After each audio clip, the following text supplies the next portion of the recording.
et sœurs, Dieu n'est pas invincible. Tu peux vaincre Dieu. Donc je vais le lire. Dieu peut fléchir. Et on cherche les intercesseurs qui mettent Dieu à genoux. Les intercesseurs qui poussent Dieu à la réponse. Écoutons, frère, je vais lire. Laissez-moi lire, n'est-ce pas? Je dis, frères et sœurs, nous avons besoin des intercesseurs qui fassent fléchir. Mon mot, se faire fléchir Dieu. Dieu n'est pas que Dieu. Et dans la relation entre l'intercesseur et l'intercession, l'intercesseur ne doit pas hésiter de demander même ce qui est au-dessus de la raison. L'intercesseur ne doit pas faire un répertoire des choses qui sont possibles. La relation, c'est que son intercession, parce que l'homme, frères et sœurs, l'homme est compossible. Son intercession doit avoir les marques de Dieu. Parce que rien n'est impossible à celui qui croit. Donc, lorsque l'intercesseur se met à prier, il n'y a pas dans son langage, son expression langagière, des limites dans la demande ou la doléance. C'est que tu es capable de dire à Dieu, je veux que mon thé change. Je dis n'importe quoi. Tu es capable de dire à Dieu, place-moi à tel endroit. Tu es capable de dire à Dieu, je veux que ce village soit ceci, que tous ces villageois réussissent. Dans la prière d'intercession, on ne doit trouver aucune limite. Tout doit être demandé, quelle que soit la taille de la chose. Même si l'instant présent t'accable, tu ne dois pas avoir peur de demander. Regarde frères et sœurs, regarde frères et sœurs, regarde frères et sœurs, on va lire ce texte-là, 2 Chroniques chapitre 33, 13.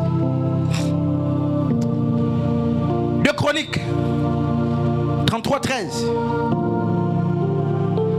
Il lui adressa ses prières et l'Éternel se laissa fléchir.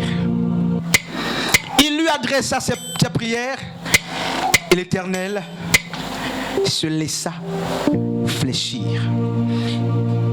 Et Genèse 32, 25 à 29 nous apprend que un homme du nom de Jacob, je crois que c'est par ici que je vais terminer, mais il reste quelques secondes. Un homme du roi justement de Jacob, du nom de Jacob. Donc usurpateur qui par suite va devenir, n'est-ce pas, mais celui qui lutte avec Dieu, tout ça. La Bible dit qu'il avait ses troupeaux, il avait ses enfants avec lui, et il avait aussi sa femme, ses 2 femmes avec lui. Mais il était à la recherche de quelque chose. Qu'est-ce qui se passe? Il va aussi s'ériger en intercesseur. Mais cette fois, il ne va pas prier accompagné de ses enfants, ses moutons ou ses épouses. La Bible dit qu'il va les faire traverser, n'est-ce pas, le Jourdain, la rivière. Il va rester seul. Parce qu'il devait intercéder. Il avait reçu la visite d'un ange. Et la Bible dit qu'il s'est battu avec l'ange toute la nuit. L'ange va lui dire, laisse-moi partir. Le jour se lève. Il va dire ceci, je ne te laisserai pas partir à moins que tu m'aies béni. Homme de Dieu, j'étais en train de dire que Dieu n'est pas invincible. On ne s'approche pas de Dieu pour dire c'est un Dieu. Dieu est un ami. Dieu est un père. Dieu, on peut le vaincre. C'est que la Bible dit ceci, la prière du juste a une grande efficacité. Or, le juste n'est pas celui qui est parfait selon la déontologie du monde. Le juste, Romains chapitre 5 à partir du verset 1er, dit le juste c'est celui qui a justifié. Or, nous sommes justifiés par la foi. Donc, lorsque la Bible dit que la prière du juste a une grande efficacité, la Bible n'est pas en train de nous dire qu'il nous faut des intercesseurs irréprochables. Demain, on parlera des outils. La Bible ne dit pas qu'il faut une intercession irréprochable. Il s'agit d'une intercession humaine. Mais dans 1 Timothée chapitre 3, l'apôtre Paul dit que celui qui aspire à la charge de l'évêque soit irréprochable. Alors c'est quoi le terme irréprochable selon Dieu? Mais en fait, ceux qui sont irréprochables selon Dieu, ce sont des hommes sans foi. Le juste selon la Bible, c'est un homme de foi. Et la Bible dit, la prière du juste a une grande efficacité. La prière de l'homme qui a la foi a une grande efficacité. Non pas la prière de l'homme qui ne pêche pas. Vous ne ferez jamais une prière si vous attendez que le péché ne vous visite plus. Ça ne se fera jamais. Les hommes que Dieu exauce, ils sont comme vous, ils sont comme nous. Ils sont de la même nature que nous. Job, ou plutôt Jacob, était un voleur.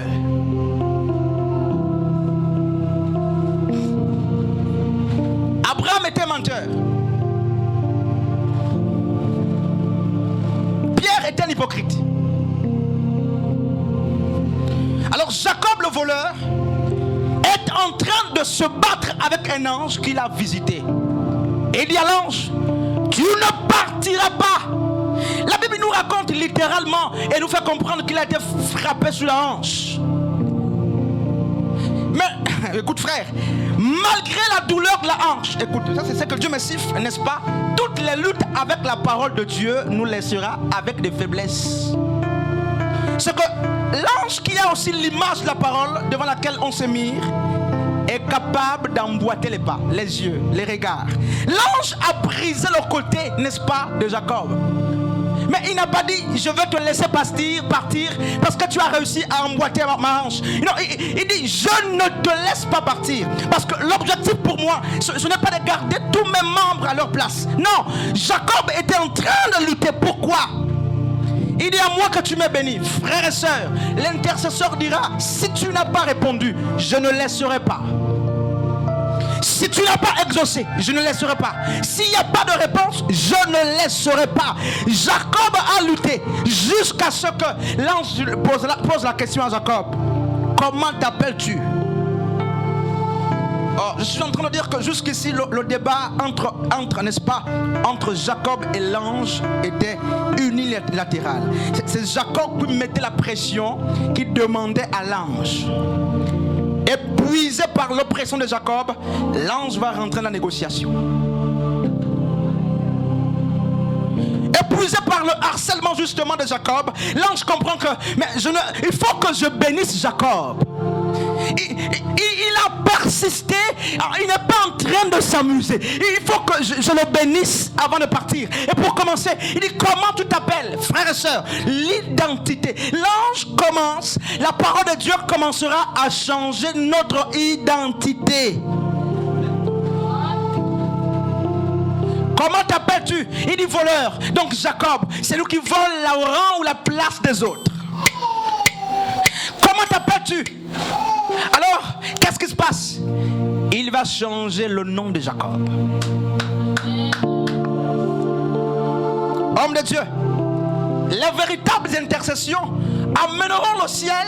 En fait, lorsque les intercesseurs se mettent à prier, que se passe-t-il? Il y a des grandes réunions au ciel. Il y a des remembrements au ciel. Lorsque Dieu devait créer le ciel et la terre, n'est-ce pas, lorsqu'il devait même créer l'homme, la Bible dit qu'il dit à son conseil, faisons l'homme à notre image et selon notre ressemblance. Lorsque l'intercesseur prie, lorsque l'intercession sort du cœur de l'intercesseur, du vrai intercesseur, il y a une délégation d'anges. Il y a des anges qui se réunissent comme autour d'une table en train de discuter par rapport à une sollicitude, par rapport à une doléance qui est montée d'un cœur du pécheur. C'est un cœur de l'homme, c'est l'homme qui a parlé. Ésaïe a dit, mes lèvres sont impures, mes lèvres sont impures. Mais Ésaïe était prophète de Dieu, prophétisant avec autorité, mais ses lèvres étaient impures. Nous ne cherchons pas des intercesseurs, n'est-ce pas, irréprochables. Nous cherchons des hommes et des femmes de Dieu qui prient avec foi et qui ont des cœurs, n'est-ce pas, purs devant le Seigneur. Frères et sœurs, je n'ai pas envie de perdre ce que Dieu me siffle là. La Bible me dit ceci, lorsque l'intercession prie, l'intercesseur prie, il modifie les réunions au ciel. Il modifie les décrets dans la famille. Lorsque l'intercession, écoute frère, même s'il n'est pas vu, c'est que lorsque tu pries, ta parole porte ton image, ton âme, ton esprit. Ta parole, ta prière te ressemble. Lorsqu'elle arrive devant Dieu, quand elle est montée comme un parfum de bonne odeur, frère, Dieu aime les odeurs.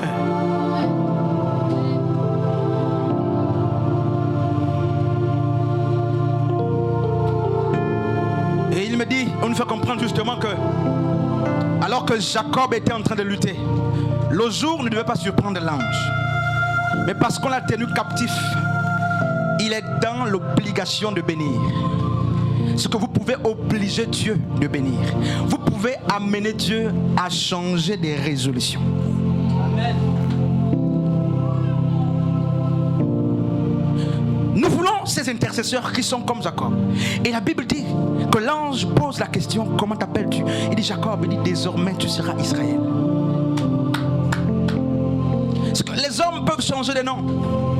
Mais la Bible m'apprend ici que l'identité de Jacob a été changée, pas par un homme, par Dieu lui-même, à la suite d'une intercession folle. De même, l'identité de Pierre, dans Matthieu chapitre 16, a été changée à la suite d'une profonde révélation. Frères, les véritables identités, ce sont celles qui sont changées par Dieu lui-même. L'intercession a conduit justement à l'ange de transformer la destinée d'un voleur.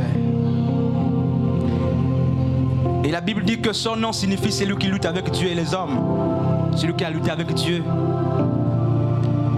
et qui a vaincu Dieu. Vaincre Dieu, c'est le pousser à vous être favorable. Vaincre Dieu, c'est l'amener à dire oui là où il avait dit non hier. Se dire à Dieu, c'est vrai que ce peuple a péché. C'est vrai que ces hommes ne méritent pas. Comme Josué était accusé justement par Satan. C'est vrai que cette église ne mérite pas. Mais Seigneur, je te prie. Seigneur, je te rappelle tes promesses. Comme Abraham l'a fait. Il a mis Dieu devant la parole. Et Dieu a fléchi. Oh mais une femme de Dieu, je termine dans 5 minutes. Notre intercession ne sera jamais parfaite selon la perfection des hommes. L'intercesseur ne sera jamais parfait. Du moins, il n'aura pas la tunique de la perfection humaine. Quand Dieu parle, quand Yeshua dit soyez parfaits comme votre Père est parfait, de quoi parle-t-il? Qu'est-ce qui nous rend parfaits? Ce ne sont pas des œuvres. Si tu ne veux pas prier, si tu es un intercesseur, si tu refuses d'intercéder à cause de l'état dans lequel tu te trouves, mais tu t'accuses. Parce que Paul dit, qu'est-ce qui peut me séparer de l'amour de Dieu? Qu'est-ce qui peut m'accuser devant Dieu? Nous avons auprès du Père un avocat qui intercède pour nous, Jésus-Christ, homme. Lorsque l'intercesseur l'a compris, il se présente devant Dieu. C'est pourquoi Paul dit, je m'efforce à garder ma conscience pure devant les hommes, aussi devant Dieu. La pureté de la conscience fait exhiber les résultats, n'est-ce pas, du ciel, de l'intercession. Très souvent, il n'y a pas de résultats, non pas que l'intercession n'est pas faite. Mais le problème, c'est l'intercesseur. Lorsqu'il doute de lui, lorsqu'il se trahit, son intercession porte ses marques. Et on ne peut pas être exaucé si notre intercession est accompagnée de doutes. Frères, hommes de Dieu, chères sœurs,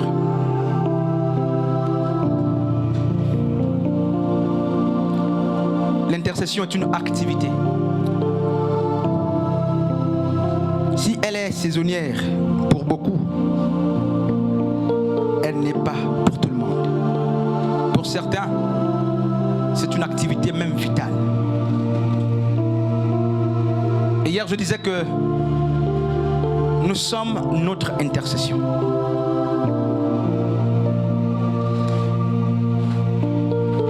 Ésaïe 62 nous fait comprendre que les hommes étaient placés sur des murs pour veiller sur ceux qui dormaient, pour contrôler, pour avertir.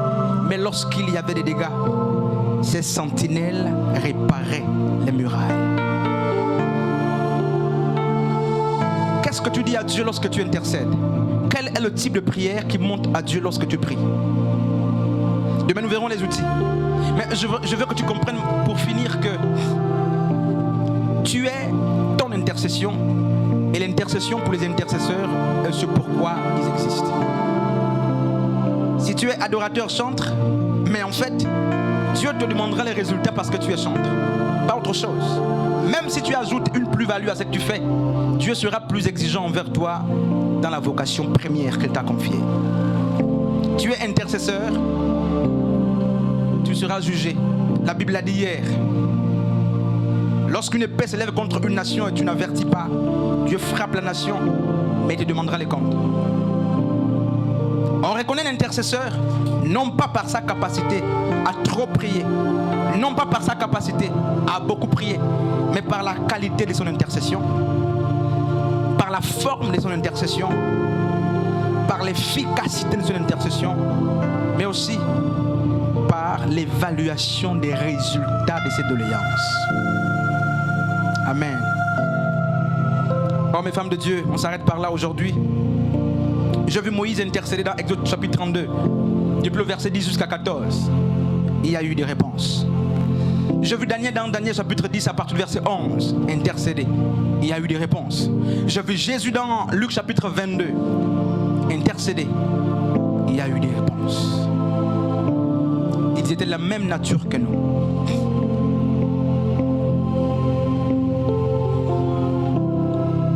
Ton intercession porte tes marques.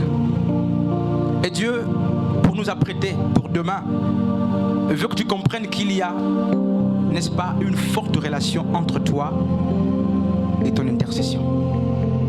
Si tu es absente ou absent, ton intercession parlera de toi. C'est pourquoi des cœurs purs pour des intercessions pures. Des cœurs purs pour des véritables intercessions. Et ce sont ces intercesseurs que Dieu cherche. Ézéchiel nous a appris hier que Dieu cherchait un seul qui pouvait se tenir à la brèche. C'est la même chose pour Ésaïe. Dieu cherche un homme qui se tienne à la brèche.